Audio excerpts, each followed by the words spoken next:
Are your meetings actually moving the needle, or are you just wasting time? What if one tweak, and I do mean one tweak, could transform how you prepare? In today's episode, we're going to uncover the secret to mastering meetings without the burnout. Point number one, understand and know your project inside and out. Again, understand and know your project inside and out. Family, a deep knowledge of your project allows you to answer questions confidently and avoid being caught off guard. Here's why it's important. Your credibility as a project manager depends on your ability to provide accurate and timely information. Let me share a short story with you. I may have shared this with you guys before, but I'll give you some more context. When I was working for a particular organization, the executive staff there were integrated with the project managers a lot. What do you mean by integrated, ED? I'm glad you asked. They really cared about their project managers. This is one of those organizations that they really believed in the value of a project manager. So you may be walking around in the hallways and you'll run into them and they'll say, "Hey, so where's this project at? Or how's it coming? Do you need anything? I heard I was looking at the dashboard and this came up."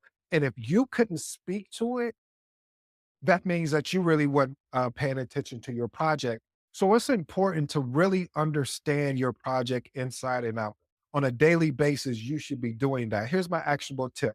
Regular review your project management plan, your status report, your schedule, and key metrics before any meeting. Use dashboard or tools to access real-time project data for quick reference. This is when I wish I would have had, because I think they were using Microsoft Project at the time, and I wanted to push for Smart Sheets or even Asana or any other tool because of the accessibility to be able to pull up information on my phone and say, "Oh, well, this is where we're at," but I carried a note card around. So, but now look, if you can get a tool as far as a real time tool, please push for it. Point number two, adapt preparations to meeting types. There's different meetings required from various levels, from prepping for executive, prepping for your project team, prepping for your actual stakeholders. So it's important that over preparing for the wrong type of meeting wastes time and resources. I remember the first time I've ever seen someone present to an executive that they shut down the whole meeting because they weren't providing the right information of what was being looked for. Even with project teams, I've seen team members just check out of the meeting, or they'll say, "Oh, I got to go to another meeting," or stakeholders, etc. So over preparing for the wrong type of meeting wastes time and resources. So here's my actionable tip. Create a checklist for each meeting type, outlining specific prep tasks. So, for instance, for executive, you need to keep it at a very high level, but keep the details in the back of the deck just in case if something comes up, you can reference it. Also, keep detailed progress updates for the team. You want, when you're meeting with project team or your stakeholders, you want to have, keep everything detailed and be ready to switch approaches if the meeting dynamics change. And this comes with time, family. I want to be cognizant here because a lot of times people say, "Well, ED, I could just, they'll take these actionable items." And first of all, they don't experiment with them. And second of all, they think, "Oh, it just happens overnight." No, this takes time. This is why I'm giving you this information, because this took me more than a decade to learn this stuff. And then at the same time, by learning it, it gave me an opportunity to experiment what worked for me based on my personality and the actual organization that I'm at. Because different organizations have different approaches how they want meetings done. There's some more organizations that actually want you to prepare a slide deck. And then there's other organizations that you bring a slide deck to the meeting, they'll kick you out the actual meeting, but that's a whole different conversation. Family, I have some exciting news. Very exciting news. As promised, the Magnetic Project Management School is live. Yes, not wait, before you get all excited like I am. Just to set some expectations for clear transparency here. The reason why I launched it earlier than I wanted to is because I wanted to show you that if you get caught up in being perfect or try to create that whole perfection, you will get delayed, as well as This is what can happen when you're leading a project. Plenty of times you want to have everything that you need, this massive plan. And if you don't have the ability to pivot or have the ability to know, hey, we need to start actually implementing these things and moving forward. This is why I love the agile mindset a lot because or leveraging more of a hybrid approach of using predictive, which is, as you guys know, a waterfall approach with a hybrid approach, maybe Scrum or Kanban or something of that nature, because having the ability to pivot. So, with that being said, I hope you join the Magnetic Project Management School. This is for aspiring as well as current project managers. You have a lot of people that are trying to do this or that, or they're not doing it. What I mean by that is that I know with being, I know with me, launching this program earlier than expected, I'm going to receive criticism. I'm going to say, well, we want this and that, and that's great. So I hope that you'll click the link and we can build together because this is about us. This is not about me. This is about us, family. So I built this for you. I'm fronting the bill as far as paying for the platform to allow you to come on here to have more of a deeper conversation.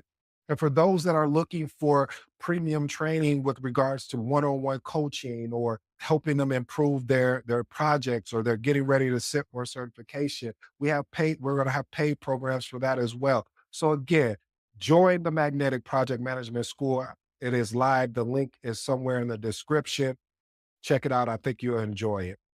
All right. Also, don't forget, family, I have the 8 secrets of real world success. This is just a PDF of a or a mini ebook that I created with 8 actionable strategies to help you succeed as a project manager from a real world, not a theory based, a real world tips for managing multiple projects and etc. And I've also taken the time to create eight AI prompts to assist you with your journey, basically around project artifacts like your charter, your scope statement, and things of that nature. Let's jump back into the content.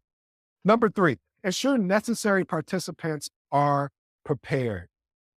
What does that mean? Meetings are only effective when attendants come ready to contribute. If you've ever led a meeting and you find yourself doing all the talking, it can be exuberant, exaggerate. I don't even know if that's even a proper context to put together or a proper sentence to put together. But it can be frustrating. You're sitting there doing all the talking and no one is saying nothing. So it's important. There's two folds here. First of all, unprepared. The reason why is because unprepared participants can derail discussions requiring additional follow up. So here's my actual tip to address this. Number one, I would always send the agenda and the expectations out 48 hours in advance, follow up with key participants to confirm their deadline. Also, you need to understand, and it may seem like either you contradicting yourself. No, no, no. Just follow along with me. I got you. Trust me. But also, when you send your agenda out, it can change once you start understanding the resources you're meeting with. So, for example, I remember when I would send out the agenda 48 hours prior to the meeting, and then when we get in the meeting, people were like, "Yep, so what we're here for?" And if you really want to get under a project manager's skin, ask them what this meeting is about. Even if you've sent out the agenda, you put it in the meeting invite, you may even put it in Teams or any chat function, and then that person gets to the meeting and ask you what the meeting is about. Oh boy, okay. Let me just stop. I digress. So this comes with learning over time. So as you get more familiar with your resources, you'll kind of understand, okay, we can't send this out 48 hours. We may need to send this out 2 hours before or 24 hours before. So it's really experimenting with understanding that. Also, if critical participants are unprepared, consider rescheduling rather than holding an ineffective meeting. Oh, yes, this is one of those things where don't just meet to meet. Somebody, this is, as you can tell, this is a very touchy subject to me because I've been in meetings and I'm like, why are we even here? Nobody is prepared. Nobody came prepared. I'm the only one that I'm sitting here like, hey, we're just kind of going around a circle. So I just end the meeting. I don't care how you feel about it, but it's not worth our time. Time is the only element that we can never get back. So why are we going to waste it? Let's move on to point number 4. Stay adaptable to unexpected changes. One of the things, meetings often can deviate from the agenda due to urgent topics or stakeholder input. I want you to understand this. You can plan, and you can walk into a meeting and the meeting can be derailed because new information may have come in, whether it's around external factors. Maybe there all of a sudden there's a change in compliance and now you need to pivot right now because you may only have 24 hours or 72 hours to make this change. And so the agenda that you had, throw it out the window and we're going to have to just go from here. And it may be more of an impromptu. But the key thing is that you are flexible to know that, hey, this is the discussion and we're just going to work off of that. So flexibility ensures you can adjust to the flow while still achieving objective.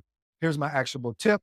Prioritize agenda items and be prepared to skip or reallocate time if a new priority emerges. Always have a follow-up plan for deferred topics.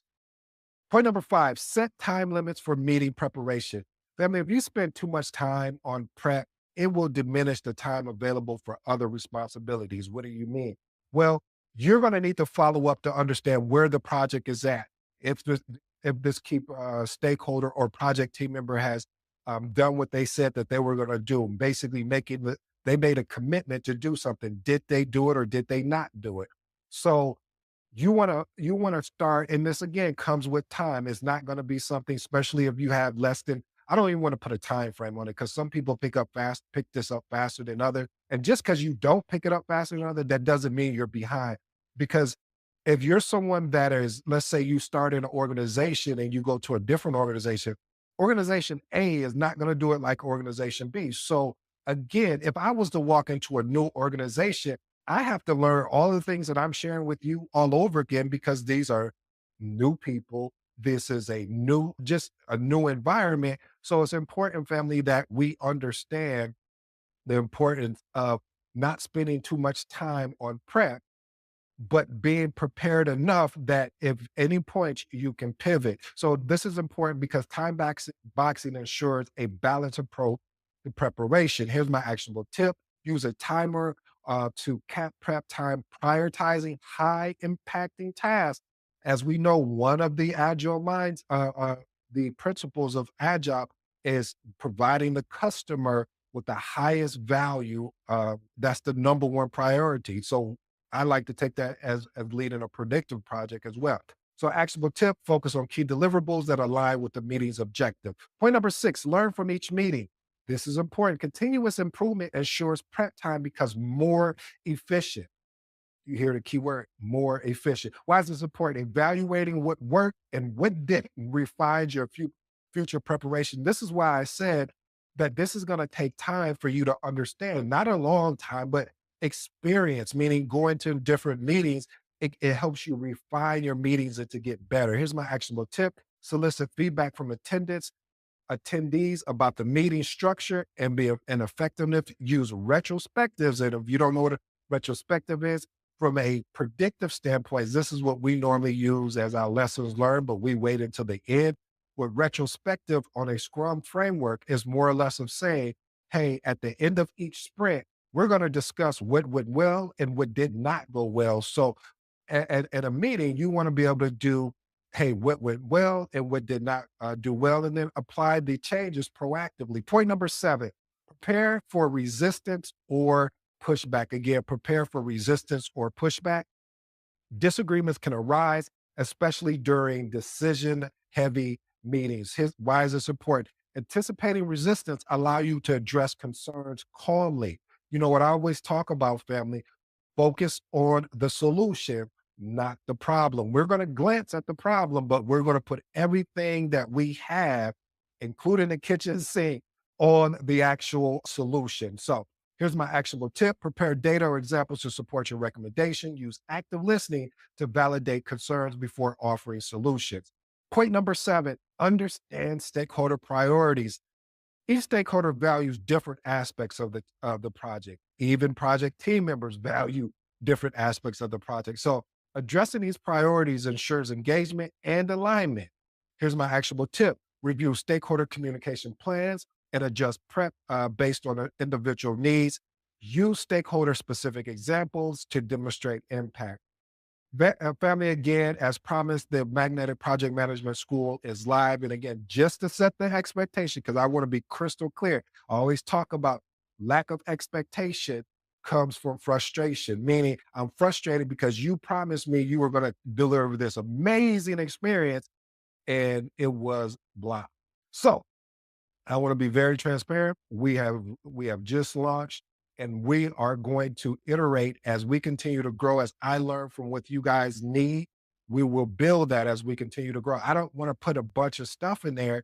And you may say, hey, AD, I really want to learn more about the PMP, or hey, you know what? I would really love to. Could you go over how do you study for the CAPM, or what would you recommend that you'll take as far as what's the prep material? What if I get audited? What should I do? So this is really for you.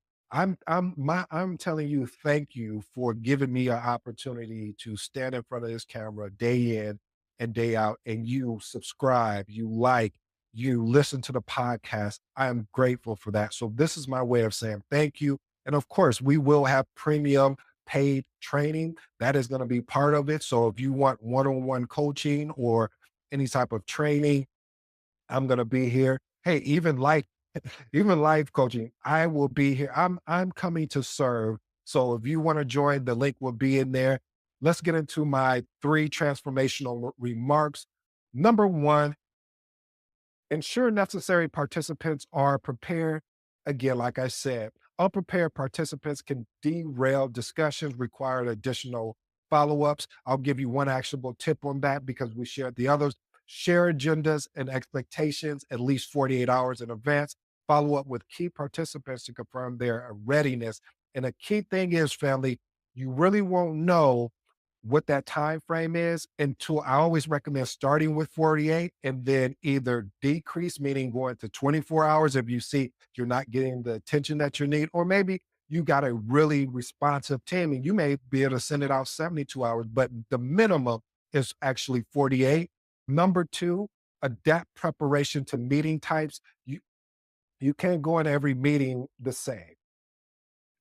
So different meetings require various levels of prep for executives, for your stakeholders, for your project team. It requires different approaches. For executive, it's more high level. For your project team and stakeholders, is very detailed and granular to a point.